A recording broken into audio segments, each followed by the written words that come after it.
CBN. There goes a burp for everybody. Edit that out, please. And the only thing, Stone Cold came back for wrestling. That was good. Oh, yeah. Monday Night Raw. Monday Night Raw was real good. Hulk Hogan, a whole bunch of other So for people. all the old school fans who like the Attitude Era, yesterday was the day to watch. It was the cool reunion. What you thought about it? I thought it was great. I mean... I fucking started screaming when I saw John Cena. I don't know why. Well, John Cena was great. I was surprised because I saw it a little bit in my house, but I missed the John Cena, so I didn't watch the start. I probably watched from 8:45 to like 9:45. And then today I saw it with my sister, and it was good, man. It was good. They didn't have too many matches. I noticed the matches were pretty short. It was funny with the 24-hour, belt that they kept doing. It was good to see the way they closed it off with Stone Cold. I wish they would have had more time to I thought he was gonna stun someone. That's what I thought when he said give a minute, but yeah, he didn't have enough time. But for me, I liked it. I don't know. You think they're gonna do a reunion today for SmackDown? Well, I don't know if they're gonna do a reunion because they didn't promote it, but I'm hoping. What was the reunion for? I guess they're just trying to change it up and get more ratings. Yeah, I'm sure they must have paid mad money. Oh yeah, and probably some of these people that they probably still have under contract. Yeah. So they probably just said, "Look, come whatever." Mm-hmm. Some of these like Santino, he's always promoting his gym, right? And his Twitter.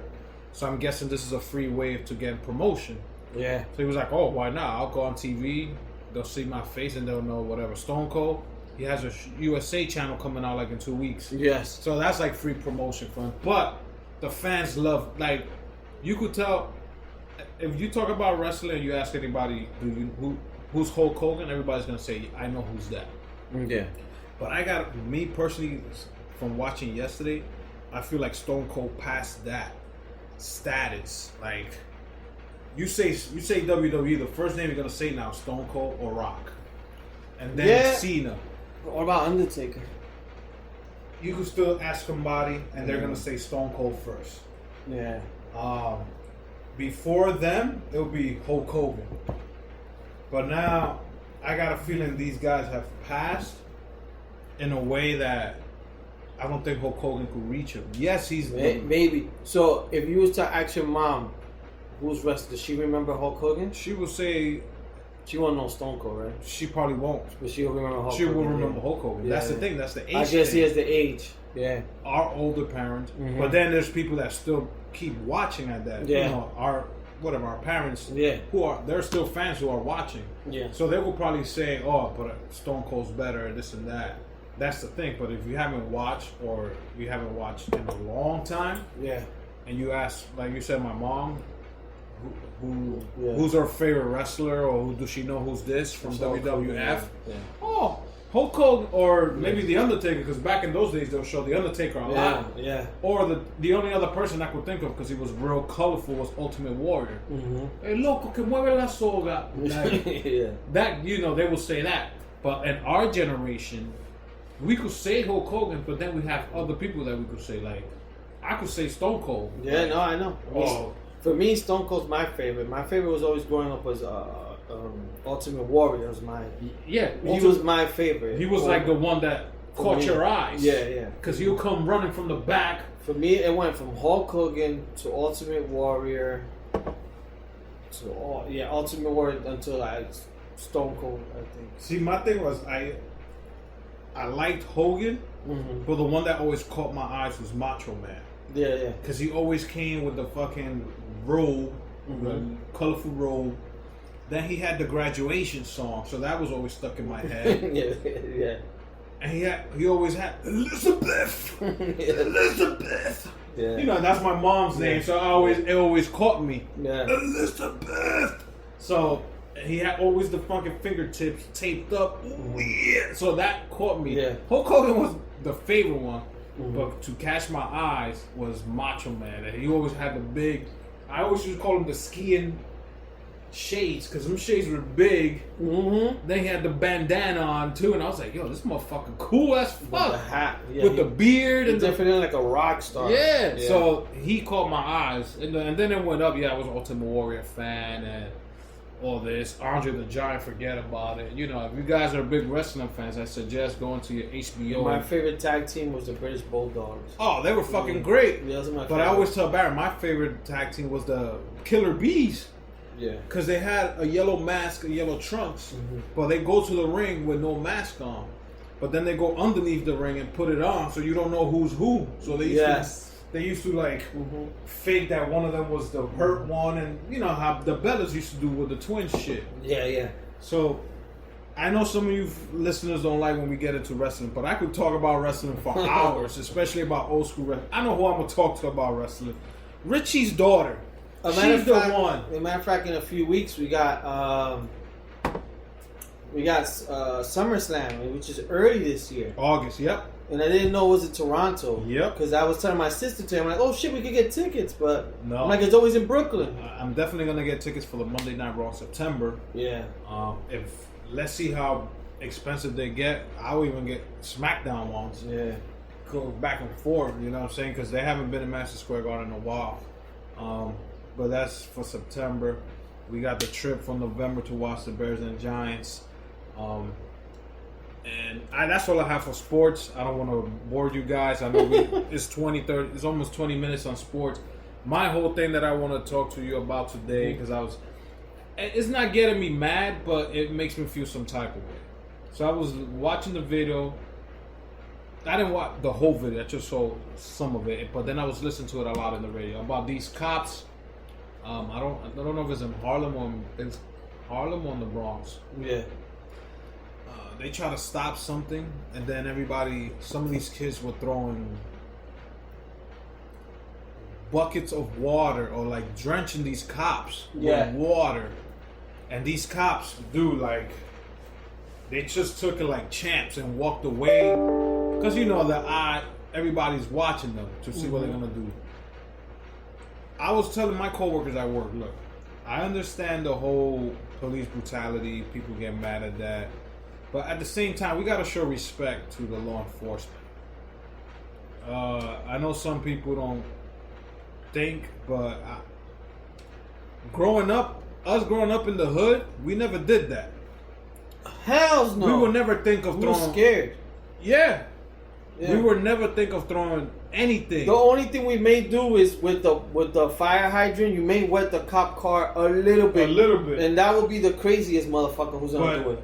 Us growing up, we never said, oh, yo, get that bucket, let's wet the cops. Yeah. Because we knew those wooden nightsticks, the club was gonna come out and bash us. So I told my coworker today, look, if I was that cop, I'm definitely gonna pistol whip one of these kids. I'm not gonna hurt him. The thing now, I heard, and actually I was going into work, and where I work, they have the elevators with a little TV that gives you updates and stuff. Oh, you bougie. No, it's just the building in New York, and what they say is that there was a little thing that they said that New York is the last state to want to give in. You know that they have the video camera on their body, the body cams. Okay. They're like the last state. Like, we keep delaying it. The people in New York, they had it already. No, they have it, but they're supposed to turn it in. So I think the cops from New York are supposed to turn it in to, like, I guess the government or whoever oversees that whole thing. Yeah. But New York, they keep delaying it. They've only did like 50%. Like, a lot of stuff, they just keep making excuses. It's been like months. So it's probably stuff that they're trying to cover. Yeah, exactly. But going into what you said, which I agree with you, it's not right. No, like, these kids don't have respect. And you see them laughing, and I'm like, oh my God. They're lucky that these cops were just walking away, and they took it like champs. Now these cops are going to be maybe either the laughing stock in their precinct, because it'll be like, yo, you didn't do shit. Oh, what the fuck, you making us look weak? Or now they're going to retaliate. Yeah, and they're gonna choke somebody out. They'll probably find ways to get those. Oh, kids. They're already talking about these kids gonna get charged because now you're assaulting a cop because you threw a bucket at an officer. So now they're calling it, not calling it, but they're saying it is an assault versus a police officer. So now they could serve time. These young thing. I went from watching the TV show when they see us, like I was mad at the fucking cops. Yeah. Now you watch this and you flip it. Yeah. And you're like, shit, I'm mad at them. Well, I'm gonna flip it on you in a little bit. I'm like, yo, man, can we just all fucking... Yeah. If you're an officer, let's just show you respect and let's keep it moving. Yeah. If you see we're civilians, treat us with respect because we want to treat you with respect. You're the law. You... Whatever. Yeah. So you don't know what to do, man. But I had to put my 2 cents to it. I don't want to get into like, no. My whole thing is show a little respect. Don't fucking throw water. And then these people recording, everybody laughing. So if one of these cops would have grabbed one of these kids and choked them out, nobody would be laughing. I know. Fucking killing this, blah blah blah. This dude. Yeah. Fucking video showing you guys are acting stupid. I don't know. I agree with you. So I was watching something similar to this, but it was actually vice versa. So now flipping it. So on Hulu, if you guys got Hulu, I recommend you check out. It's a documentary. I think it's called Capital Punishment, something like that. It's a documentary based in New York City, mostly in the Bronx and Brooklyn, but mostly in the Bronx. It's basically these 12 minority cops, mostly Spanish, right? Okay. That they're cops, but they're taking a stand against the NYPD because the NYPD, you have to get collars. Right, so you gotta get numbers. So I remember you had a ticket a little while ago. You were like, "Fuck, it's the end of the month." Yeah. So you gotta meet their quota. So there's one Spanish guy. You could tell he's like a nice guy. They got on his case because he's like, I don't want to arrest people for no reason. Like I didn't become a cop for numbers. I became a cop to keep people safe and all that stuff. So what they started like telling him, like, and then he's recording his own cops, like the sergeant. He has an audio thing. So they're telling him, like, yo, you need to get arrested. If you don't get arrested, like, you're going to cut it. So he got demoted because he was trying to tell his sergeant, but I don't want to, like, arrest. So basically, they took him from cars. Like, for him driving on patrol, they put him on the corner. Then they started fucking with him. And you see, like, it's one scenario, he's in the corner. It's in cold New York. But this is like a documentary? Or it's a documentary based on real shit. So he's working with a thing because he's working with like the people, I guess, from Hulu. So he's like probably snitching on his own. It's 12 people, yes. Oh, okay. Because he wants to show what they have to go through. Yeah. So then... Is he a rookie or is it like... No, these are guys like 8 years, some 12 years. Okay. One guy comes in. So he's standing in the corner. It's like 37 degrees. The sergeant comes to fuck with him. They park in his corner. They go, because he had like a hat, and they told him, why do you have the hat on? They wrote him up, because you only can wear the hat unless it's 31 degrees below. But he said when he left his house it was like 31, and they were like, no, but it's 37 now. So they wrote him up because they were just fucking with him. It's kind of like a mafia. Holy shit! So they were going after him. So then it was different when there was Moreno. He basically, out of 6,000 people who took the sergeant test, he came in 8th place. Wow. And he got denied twice to become a sergeant. Shit. And, he was like, why? A lot of it. And then one time he's asking a sergeant, and they don't know they're like, it's the way you look, your dreads, all this stuff. What the fuck? And they told him because they were like, you're not arresting people. Yeah.